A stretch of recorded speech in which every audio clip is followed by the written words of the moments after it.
We're wrapping up 2024, and one thing you gotta notice is the games have gotten a lot more complicated, and developers have been working really hard to make their biggest secrets really well hidden. Hi folks, it's Falcon, and today on gameranx, 10 Easter eggs we can't believe anyone discovered in 2024. Starting with number 10, it's the bowling alley blast from Call of Duty Black Ops 6. Black Ops 6 returns to its Call of Duty Zombies roots with 2 maps at launch that were just crammed full of weird-ass secrets. Now, filling every inch of a zombies map with Easter eggs is the way these maps were meant to be played, and Black Ops 6 might actually have some of the best Easter eggs ever, or at least one of them. In Liberty Falls, there are 5 hidden pairs of bowling shoes. They're all outside the map, hanging off tree branches and hidden through windows. How anyone discovers these things, we have got no idea, but shooting all 5 pairs of shoes teleports you and your team to the bowling alley.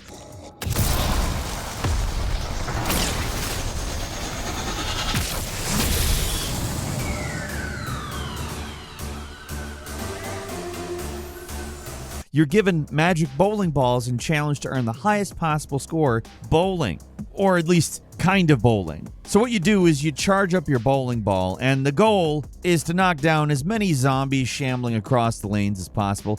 Bowl a perfect game, you get a gold trophy that drops random rewards like wonder weapons and other gear. It's really useful for anyone trying to survive as long as possible, but there's another bonus to this goofy Easter egg. Return to the bowling alley after a few rounds have passed and shoot the single pair of bowling shoes on the restroom toilet, also outside the map, and the minigame resets. Those dancing, cheering zombies in the sidelines really want to see you succeed.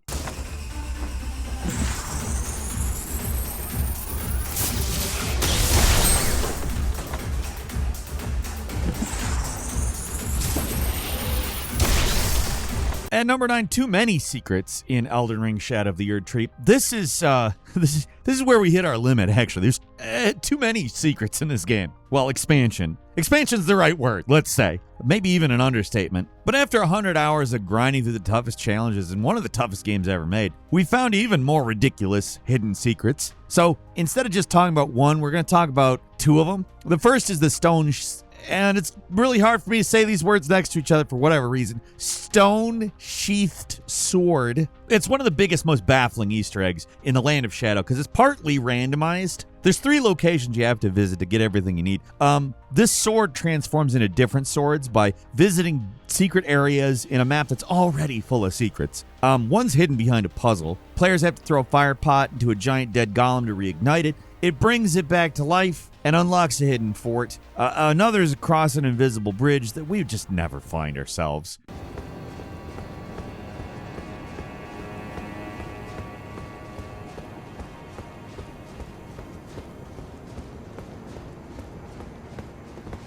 By finding these hidden spots, you can swap your sword, changing it to be imbued with light or darkness, and each sword has its own unique skills that you won't find anywhere else. If that secret was too simple for you, then the Jolan and Anna Spirit Ash summon is one only hardcore fans know about and will ever see. The path to getting this pair of Spirit Ash companions is a winding one, let's say.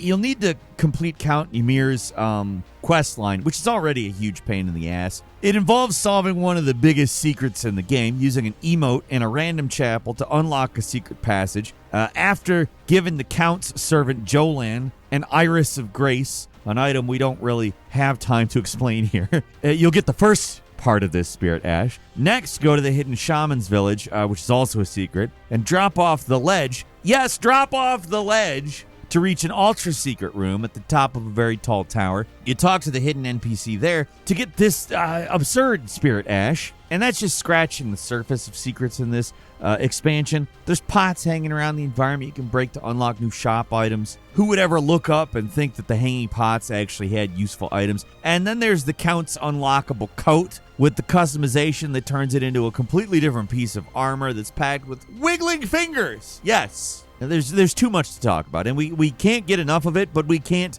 possibly allocate enough time to talk about enough of it.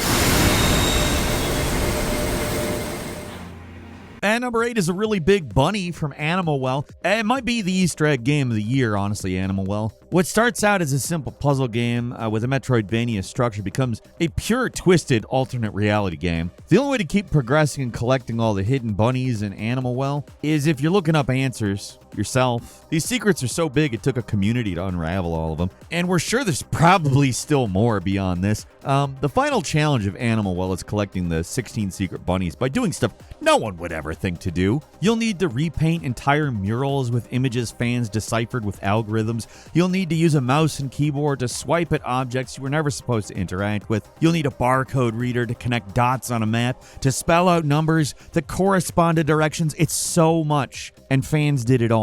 It's like a fever dream, and it all leads to one of the most surreal moments in any video game. After using the bunny ear positions to decipher the exact path you need to take while in a chimera's stomach, you'll reach a strange room with a very, very large bunny. So you get eaten, you walk through the intestines and exit out the backside. Yes, you get pooped out by a giant bunny in this game.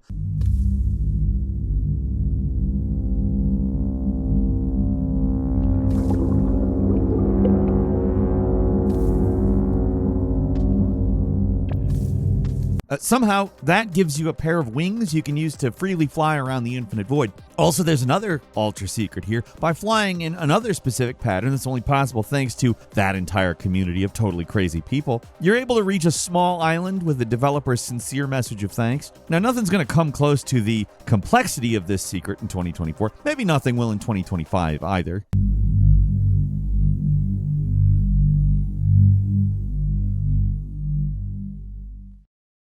At number 7, Alien Language translated from Slitterhead. Slitterhead's the underdog sleeper hit of the year. It's a mind-meltingly weird game about possessing bodies and fighting back an invasion of creatures that pop out of heads. Slitterhead starts out strange, and it only gets stranger. As a disembodied spirit with amnesia, you know, your standard character, you're able to find glowing memory fragments in specific levels. Interacting with these unlocks messages in the status screen, and these memories are ridiculously cryptic. Yes, I believe, and we will. It will. I will see if I can, but I don't know. All this way, I cannot feel. A lot of the words in the main story and these memories are obscured with alien runes. Even if you manage to unlock the true ending, the messages don't make a lot of sense. Unless you translate, the alien runes correspond directly to letters in the alphabet, and players have deciphered each symbol, discovering the full content of the memories and the strange messages you'll get throughout the game. The game is so new we don't really want to get into spoilers here, but there's an entire world of lore to discover in these messages, and if you're interested in Slitterhead at all, I recommend playing through the game, then looking up these translations for the full effect. It's just a little mind-blowing when the developers go the extra mile to be cryptic.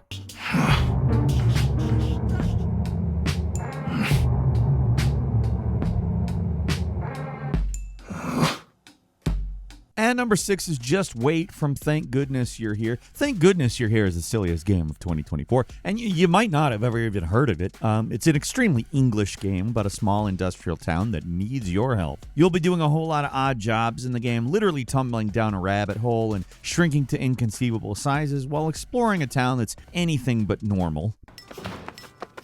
Darling! What on earth are you doing with that mop, boy? Oh gosh, I'm sorry, Mrs. Meg. My mum's got me back on the Mercury again. By the end, you're wondering why you came to the town in the first place. I mean, there is an actual reason. You have an appointment with the Lord Mayor, which is, by the way, a real political position in the United Kingdom and not a joke. At the very start of the game, you're plopped in front of the Lord Mayor's office and told to wait for your appointment. Now, if you're feeling that the comedy game ever is getting too silly, you can skip the entire story by waiting patiently in the lobby. If you wait for about 15 minutes, the Lord Mayor will finally see you and the credits will roll. Maybe you should have seen it coming, but it's a fun little surprise in a game that's all about fun little surprises.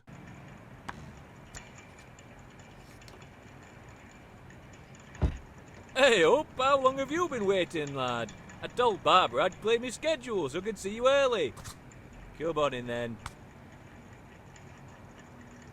And number 5 is everything with Medusa from Dragon's Dogma 2. The most deviously difficult challenge in Dragon's Dogma 2 isn't solving all the riddles of the Sphinx or surviving the blighted world in the post-game. No, the toughest challenge is getting your hands on a working Medusa head. Early in the game, you'll be able to get a hidden key to access the treasure vault beneath the capital's castle. From here, you'll find a gross, rotting Medusa head that really doesn't do anything. But the existence of a rotted Medusa head implies the existence of a working Medusa head you can use to turn any monster into stone. And it does exist. But getting the head, it might not be worth the effort. First, you need to find the Medusa. She's hidden in a cave in the southern desert nation of Batal, and her location is also completely optional. The cave is also the only place she spawns, making her very unique among the monsters of Dragon's Dogma 2, and like a real Medusa, she can turn your character into stone with a look. You can actually counteract her ability with a mirrored shield, and that's in the treasure vault we talked about earlier. You hold this shield up, and her stone vision bounces right back at her, but that doesn't help us get a preserved Medusa head. To get a working Medusa head, you have to stun the creature, then chop off her head with a single blow, which is, by the way, extremely finicky. We were able to do it by planting bombs on her head until she fell, but you can also use the pillars. You chop off her head while she still has a lot of health left, and you get a preserved Medusa head item. Do not waste this chance. We must press home our advantage. The moment of victory is at hand. Let us finish this. The head of a Medusa. Look not into her eyes, lest a shade of her fell power yet remain. We would do well to handle it with care. It equips to your belt like a lantern, and you can whip it out to freeze even the biggest bosses. Enemies turned to stone don't give away any XP or materials though, but who cares? You have a working Medusa head. There's another downside to this little secret though. The head decays naturally over time, so it stops being preserved before long and turns it into a useless head-shaped item. And number 4 is hunting for poop in Like a Dragon Infinite Wealth. This is a game that doesn't shy away from the weirdness, let's say. You recruit absolute freaks into your Pokemon stable of freaks to fight other freaks in an underground tournament. You'll be fighting magical squids, junk-obsessed pirates, immortal cult leaders through 100 hours or more of off-the-wall JRPG hijinks. But the biggest secret of all is the ultimate Agesta. It's a sword made of poop, and not regular poop either. You'll need to find the ghost poop to craft this ultimate stinky weapon. The poop piles are called ethereal Agesta, and they're easily the hardest to find materials in the game. I mean, you'll be lucky if you even find one in a normal playthrough, and that's for a good reason. They only appear in the lowest levels of the Hawaii Haunt optional dungeon. This dungeon is totally randomly generated, and if you're lucky, you might get one Agesta in a rare toilet-filled room. To find more of them, though, you'll need to take an even more secretive Easter egg tactic. Wandering the streets of Hawaii is an extremely rare street vendor you can find. This unique storefront appears on specific streets at any time of the day, and he only appears randomly. It might be the weather, it might be a total RNG, I don't know. Whatever the reason, this unique junk shop appears once every couple dozen times you check certain streets. He sells ethereal Agesta for every spawn, 5 of them, so you need to find the rarest vendor 20 times to get a sword made of poop. Basically, that sums up Like a Dragon, but in a good way. And number 3 is the banana allergy in Another Crab's Treasure. One of the silliest Easter eggs comes from this strange Dark Souls-like, which is not a dark fantasy nightmare. Another Crab's Treasure puts you in a shell of a hermit crab fighting his way through a very cartoony underwater world. Might look cute. I mean, it looks like a children's game even, but it has all the hallmarks of a true Souls-like experience. I wouldn't call it easy. It's not the hardest, but certainly not a children's game, unless you want your children to be very frustrated. I don't know.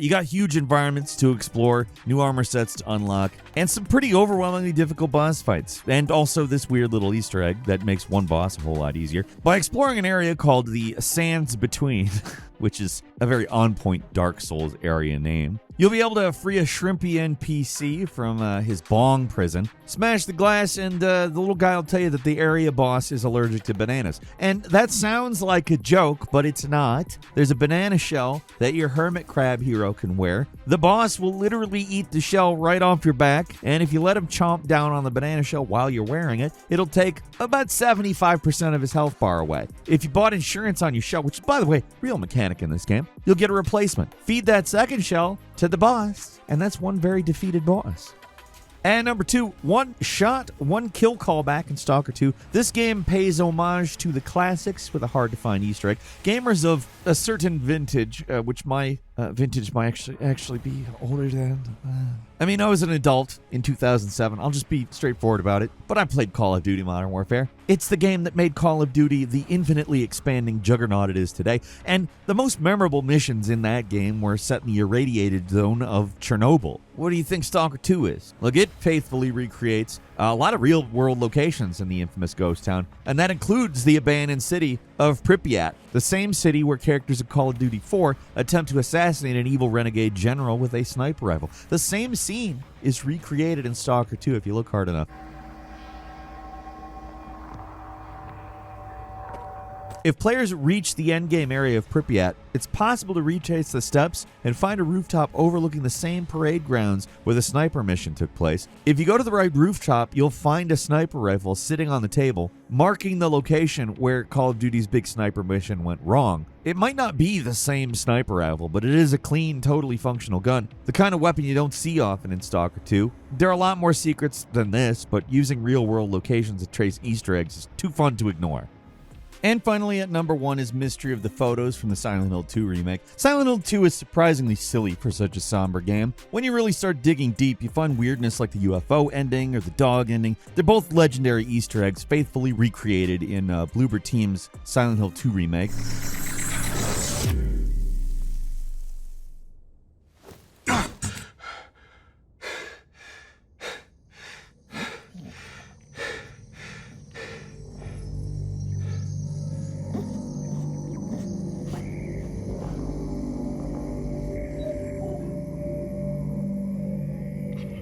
But there's actually more to discuss here. There's a new Easter egg that's literally hidden in old photos, these collectible Polaroids that are a new addition to the lavishly recreated Silent Hill 2, made for new hardware in 2024. And if you look at these Polaroids hard enough, you notice a number on the back. Each Polaroid has a message that doesn't make a lot of sense, but combining them all reveals a mind-blowing secret that's a big reveal for the lore, potentially. When you find all of these things, they have a hidden message that you figure out by, basically there's a number and some text on the back of these things. You count the letters in the text, you get a letter, you put the letters together, and it gives you the message, you've been here for 2 decades. Now, like I said, this is potentially quite a reveal, depending on how serious it is. So, it's possible that James can't escape Silent Hill. It's possible he's been reliving these experiences for decades. 2 decades, specifically. Now, it might also just be a cute little message for fans. The original Silent Hill 2 came out in 2001. That's 2 decades of obsession with this classic horror game. Does this confirm that Silent Hill 2's remake is somehow in the same continuity as the original? Is this a Final Fantasy VII remake situation, but maybe a little bit less insane? He could be running through the same horrific events over and over again, though. We don't really know for sure, but it's one Easter egg that is definitely making us rethink everything we thought we knew about Silent Hill 2, and that's 10 Easter eggs we never should have found on our own. Now, there's definitely more secrets from 2024, so let us know your favorites if we missed any. We're always searching for more. That's it for today, though. Leave us a comment, let us know what you think. If you like this video, click like. If you're not subscribed, now's a great time to do so. We upload brand new videos every day of the week. Best way to see them first is, of course, a subscription, so click subscribe. Don't forget to enable notifications, and as always, we thank you very much for watching this video. I'm Falcon. You can follow me on Twitter and book me on Cameo at Falcon the Hero. We'll see you next time right here on gameranx.